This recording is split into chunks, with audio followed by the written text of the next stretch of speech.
நாயகம் ஸல்லல்லாஹு அலைஹி வஸல்லம் சொல்லுவார்கள், விருந்துல நிறைய விஷயங்களை நாம் கடைபிடிக்க வேண்டியது இருக்கு. ஒரு சின்ன பையன் உட்கார்ந்து சாப்பிட்டு இருக்கிறான், பெருமான் ஸல்லல்லாஹு அலைஹி வஸல்லம் பக்கத்துல உட்கார்ந்து இருக்கிறாங்க, அவன் இடது கையில சாப்பிட்டு இருக்கிறான், இடது கையில எடுத்து சாப்பிட்டு இருக்கிறான். நபி ஸல்லல்லாஹு அலைஹி வஸல்லம் சொன்னாங்க, குலு பி யமீனிக குல் பி யமீனிக, வலது கையில சாப்பிடுறாங்க.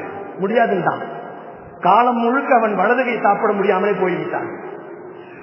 இன்னைக்கு நாம ரசூல் சொன்ன, ரசூல் நேரடியாக சொன்னவனுக்கு அல்லாஹ் ஜல்லஷானஹு தஆலா கொடுத்தான். இன்னைக்கு ரசூல் சொன்னாங்க, நாம செய்யறதே இல்லை. வலது கையில எதிரையுமே சாப்பிடக்கூடாது. பெருமான் ஸல்லல்லாஹு அலைஹி வஸல்லம் சொன்னாங்க, நீங்க எதை ஆரம்பித்தாலும் வலது பக்கமா ஆரம்பிங்க. நீங்க கூட்டத்தில் ஏதாவது டீ கிளி கொடுத்தீங்கன்னா கூட வலது பக்கமா ஆரம்பிக்க சொல்லியிருக்காங்க பெருமான் ஸல்லல்லாஹு அலைஹி வஸல்லம்.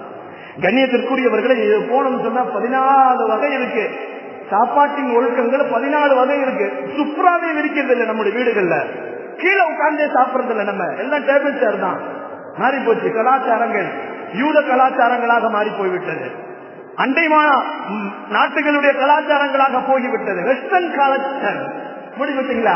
நீங்க நபி ஸல்லல்லாஹு அலைஹி வஸல்லம் எப்படி உட்கார்ந்து மலம் கழிக்க சொன்னாங்க, அதெல்லாம் மாறி போச்சு. நீங்க கீழே உட்கார்ந்து மலம் கழித்தால் மலப்பை நசுங்கும், உங்களுடைய மலம் வெளியே ஈஸியாக வெளியே வரும். வலது பக்கத்திலே நீங்கள் இடது பக்கத்திலே சாய்ந்து உட்காருங்கள் என்று சொன்னார்கள் பெருமான் ஸல்லல்லாஹு அலைஹி வஸல்லம். இதெல்லாம் நம்ம பார்க்கறதே இல்லையே.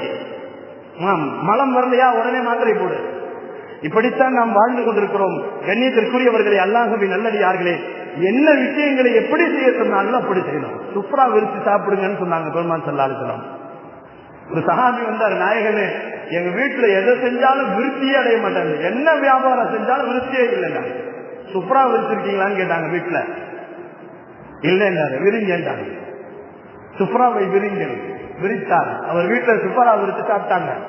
கொஞ்ச காலத்துக்கு பின்னாடி வந்தாரு, திரும்பியும் வந்தார். நாயகனே என்னால செல்வத்தை என்னால கொளிச்சு போச்சு, அதை என்னால சமாளிக்க முடியல, என்ன செய்யட்டோம்னாங்க. சுப்ராவை மடிச்சு போடுண்டாங்க பெருமான் ஸல்லல்லாஹு அலைஹி வஸல்லம். சுப்ராவை விரிக்க சொன்ன பெருமான் சுப்ராவை மடித்து சின்னதா போட்டு சாப்பிடுங்க.